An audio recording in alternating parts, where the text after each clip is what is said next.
What's going on, guys? This is Miasin. We just got a new Banlist, therefore this is going to be a brand new format. Not much has happened, but it's still worth making a top 10 best decks of the upcoming metagame, just so you guys can have a better idea of what's going to be popular on the upcoming format and what might not be played anymore.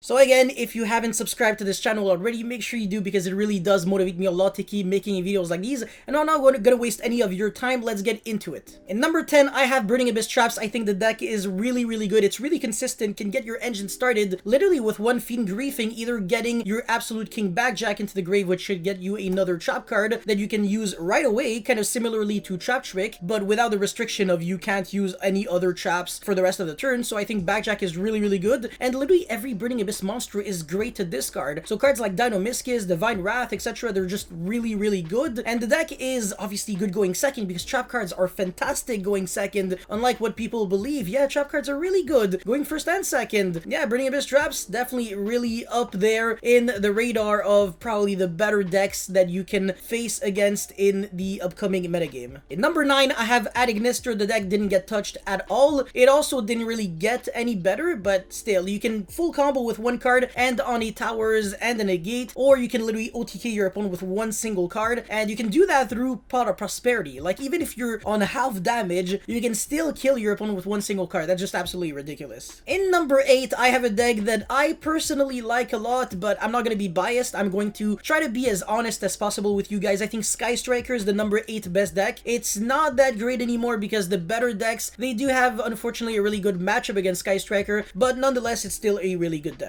In number 7, we have Dragon Link. The deck is not unfair overpowered, but Hieratic Seal is definitely overpowered. So as long as you can make Hieratic Seal with maybe Savage, you don't need a lot of cards to get there, and obviously tidying with a Dragon Maid package is still a thing. The really good Dragon Link cards all exist, like Quick Launch, Chaos Space, Chaos Dragon Legionnaire, Brotor, all those cards, they're probably here to stay, unfortunately, or fortunately if you are a Dragon Link player yourself. If you're holding onto your Dragon Link deck, make sure you don't sell it, because I don't think it's going to get a hit next banlist either. After that, we have Prank Kids. Now, this deck actually got slightly worse, competitively speaking, because Meow Meow to 1 is a little bit more impactful than something like, I don't know, Tenki from 3 to 1, because Tenki is an unsearchable card, so it doesn't really change that much, whereas Meow Meow is a card that allows you to kind of keep sacking on grind games. So if your turn 1 gets stopped, your turn 3 is going to be really bad. Like, you can't just go normal summon a Prank Kid and then link off your Meow Meow. So in simplified game state, your deck is going to be much worse. So even though I don't think it's necessarily that impactful, because if your turn 1 combo doesn't get stopped, the one Meow Meow really doesn't change anything. You can even shuffle it back from the graveyard into the deck with the Prank Kid Pranks. I think that's the name of the continuous spell, but whatever, you get the point. Prank Kid's still really good. You have kind of no reason to sell the deck by fear of it being unplayable, because there's a reason why it's in my top 10 best decks, but it's definitely not like the best deck.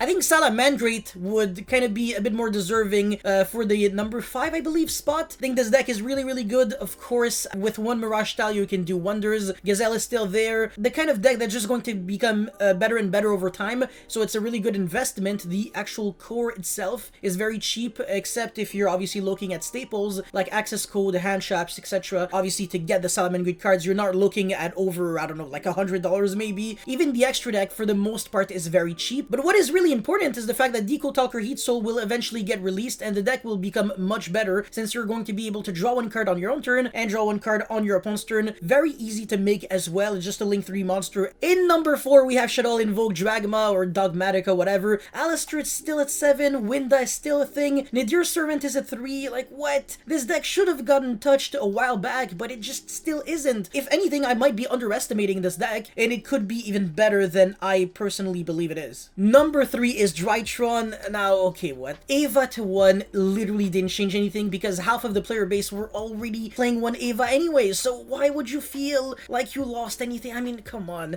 Should have banned Ben 10. Number 2 is Tri-Brigade. I also don't believe it got nerfed whatsoever. I mean, look at Tenki. 3 to 1, like, big deal. Okay, sure, you have 4 Fractales instead of having 6. You don't have the ability to play Barrage, so the Zodiac cards are absolutely unplayable, but that doesn't matter. You still have Rescue Cat, you still have Karis as your extender, and and you can probably still find a way to kind of compensate for the lost cards. And the best deck of the format, yeah, it's Virtual World. I mean, the deck actually got better. Now there's 2 emergency teleport. The deck does break, unfortunately. Sometimes it only loses to itself, but when it doesn't lose to itself, it loses to honestly nobody. It doesn't actually have bad matchups, quote unquote. Inconsistency issues are what you will have to focus on. If you want to play a bunch of hand traps, maybe you're going to have less starters, and if you want to play more starters, well, maybe you're going to have troubles going second. But apart from that, when you go first, you can make Shen Shen, Crystal Wing Dragoon, Chuche, not that rarely. I mean, it's relatively consistent, and obviously this deck is great going second. Every monster literally is an extender outside of Nyan Nyan, so I do believe that Virtual World is a great strategy for the upcoming format. Probably going to be one of the decks that you'll encounter the most. But yeah, that's pretty much it for my top 10 best decks of the upcoming ban list or format, metagame, whatever. Let me know what you guys think in the comment section below. Don't forget to like and subscribe, and I'll see you guys next time. Peace.